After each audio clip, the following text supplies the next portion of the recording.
Di ba kaya pinag-usapan na natin? Ano ang tamang pangalan ko? Ate Eli po. Si Indong Ta naman ay. Abay, bakit ako? Ikaw nga nagsimula ay. Sorry na po, Ate Eli. Ay, sa susunod, honey. Tamang pangalan na sasabihin. Mahalaga na tamang pangalan ang binabanggit natin. Kayo baga, gusto nyo ibang pangalan ang itawag sa inyo. Di po. At tama baga, lalo ka na Indong, na kapag kinakausap, ay hindi man lang natingin. O nakikinig sa kausap. Uy, tama Kanina na pa yan. kayo sa cellphone ng kapatid mo, ha? Ay, wala ta naman po gagawin ay. Nakakainig po. Gusto nyo, bago tayo mag-aral, ay kwentuhan ko na lang muna kayo. Sige po. Di ba ka? Sabi ko na mahalagang tamang pangalan ang ating ginagamit at binabanggit. Pareho din yan kung ang tinutukoy natin ay ang bayan natin. Infanta po? Correct! Katulad ko, ang pangalang Eli ay binigay sa akin ng nanay at tatay ko dahil sa wikang Grego, ang ibig sabihin nito ay liwanag. Ah, Alam nyo, ang mga pangalan natin, pati na mga bagay at lugar ay may kwento at kasaysayan. Siguro hindi nyo pa alam ang kwento ng infanta, no? kwento ng infanta? Hindi po po. Ganito yon. Ay hala, makinig kayo. Ganito yun. Noong una, hindi pa kilala sa pangalang infanta ang bayan natin. Ha? Ano po bang pangalan ng bayan natin noon? Bago pa dumating ang mga dayuhan sa Pilipinas, itong lugar natin ay tinatawag ng Binangonan de Lampon. Binangonan de Lampon? Ang Binangonan de Lampon ay may malawak na lupain na ang hangganan noon ay baler sa hilaga, mauban naman sa timog, at sakop pa ang buong isla ng Polillo sa silangan. Aba, malaki po pala ang infanta noon. Ay, Binangonan de Lampon po pala. Oo, Indong, at isa sa mga unang nanirahan noon dito ay ang mga dumagat. Sa lumang diksionaryong Pilipino, ang salitang bangon ay nangangahulugang kilos mula sa pagkakahiga o pagtulog. Kilos na gaya ng pagtatayo ng gusali o pagtatatag ng kapisanan.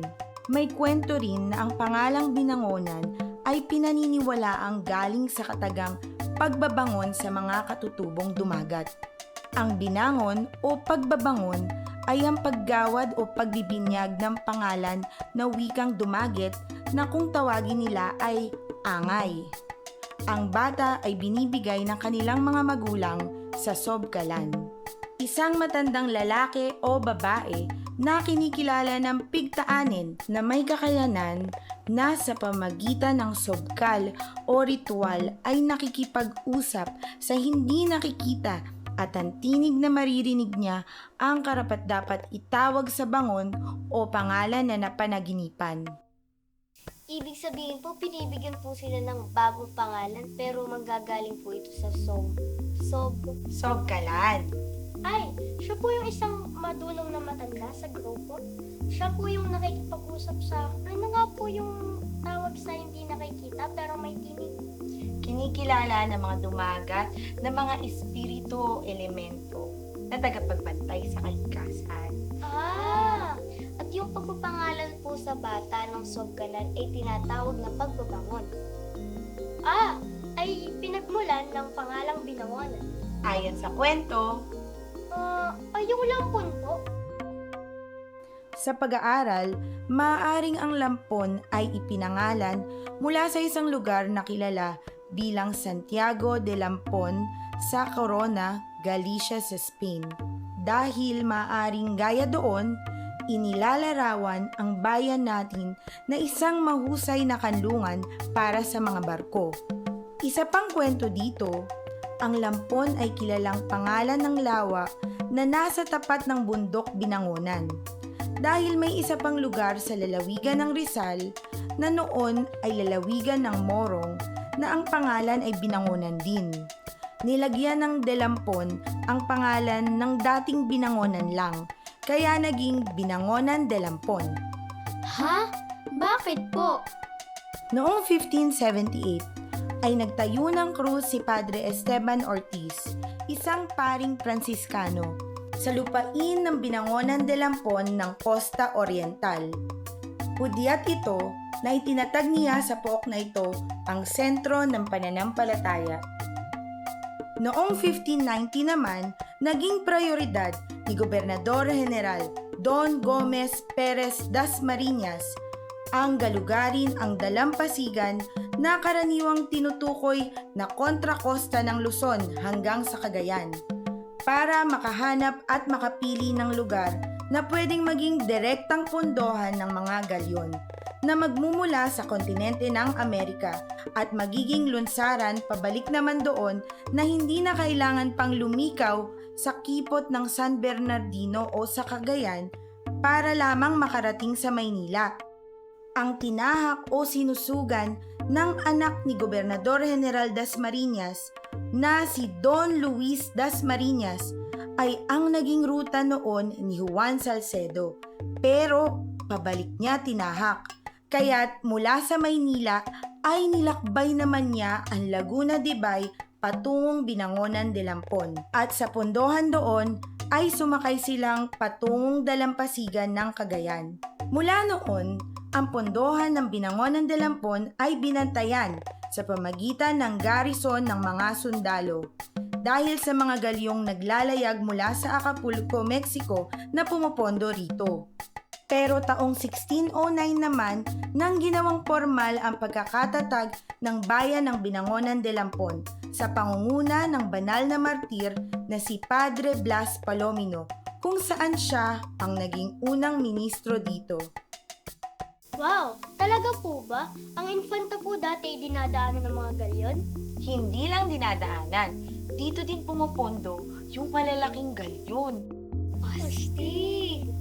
Ibig sabihin po pala, may mga nauna pong pumunta na Kastila sa Infanta. Ay, Binangonan po pala. Noong 1578. Pero 1609 po nakilalang formal na bayan. Pero may mga nakatira na po dito na Dumagat at Tagalog. Tama po ba, Ate Ilay? Tama ka dyan, Nene. Ay, Ate Ilay, habang-haba na po ng kwento mo, ay Binangonan de Lampon pa rin po ang ating pinag-uusapan. Kailan po nakilala bilang infanta at bakit po pinaltan? Ganito yun. Sa Spain nung unang panahon, ang infanta ay binibigay na formal na titulo sa anak na babae ng nagaharing monarko na hindi tagapagmana ng trono. Hindi tulad ng tagapagmana na nagtataglay ng natatanging titulo ng prinsesa o prinsipe. Ang ibang mga maharlikang anak ay nilalarawan bilang isang infante para sa isang anak na lalaki o infanta para sa isang anak na babae. Dahil kailangan ng mas masinop na pamamahala, bumuo ng mga bagong distrito sa Pilipinas ang pamahalaang kolonyal ng Espanya. Sa bisa ng Dekreto Superior ni Gobernador General Fernando Norsagaray noong March 18, 1858, nalikha ang dalawang bagong distrito sa Pilipinas bilang parangal at pagpapakita ng katapatan sa monarkiya na noon ay pinamumunuan ni Reyna Isabela Ikalawa ng Espanya. Binuo at ipinangalan ni Norsagaray ang Komandansya Politiko-Militar de Príncipe sa probinsya ng Nueva Ecija, maaring bilang parangal kay Prinsipe Alfonso Ikalabindalawa, at ang Komandansya Politiko-Militar de Infanta mula sa Laguna. Maaari namang bilang parangal sa panganay na anak na babae ni Reyna Isabela Ikalawa na si Infanta Isabel o Maria Isabel Francisca de Asis. Ang Binangonan de Lampon ang ginawang pangunahing bayan ng distrito ng Infanta. Sa unang bahagi ng ika-20 siglo sa pamamahalang Amerikano, opisyal nang pinalitan ang pangalan ng bayan noong December 16, 1902 dahil sa kahilingan ng Konseho ng Bayan at sa pamagitan ng Act No. 558, pinalitan ang pangalan ng pueblo ng Binangonan de Lampon patungo sa bayan ng Infanta. Ay di ako na si Infanta. ka naman prinsesa. Eh, kaya nga infanta na lang ay. Hindi ka taga magmana pero prinsesa pa rin. Iya, tama na. Kayo mag-aaway pa. Ay, bay, astig po palahan eh. Habang-haba po nang napagdaanan ng bayan natin bago naging infanta ang pangalan, naging sentro pa tayo ng komandansya politika militar. Kaya nga po, Ate Ilay, kinumpute ko po dito. Nasa 249 years pa po pala bago lumabas ang pangalan ng infanta po, honey. 1609 hanggang 1858. Ay ate, kulang ka pa ng 31 years at di ba ganong 1578, pinuntahan ng mga Pransiskano ang Binangonan de Lampon? Oo nga pala, honey. Pero Indo, noong 1609 pa lang naging formal na tinatag ang pueblo. Siya nga, honey. Pero noong 1902, pinaka-formal na pinalta ng Binangonan de Lampon papunta Infanta. Kaya nasa 123 years din pala ito. Ayan, di bagat maganda pag nagkakasundo kayo? Ate, ang dami ko na pong natutuhan sa inyo ngayon. Kaya nga sabi ko sa inyo, mahalaga ang pagbanggit sa tamang pangalan.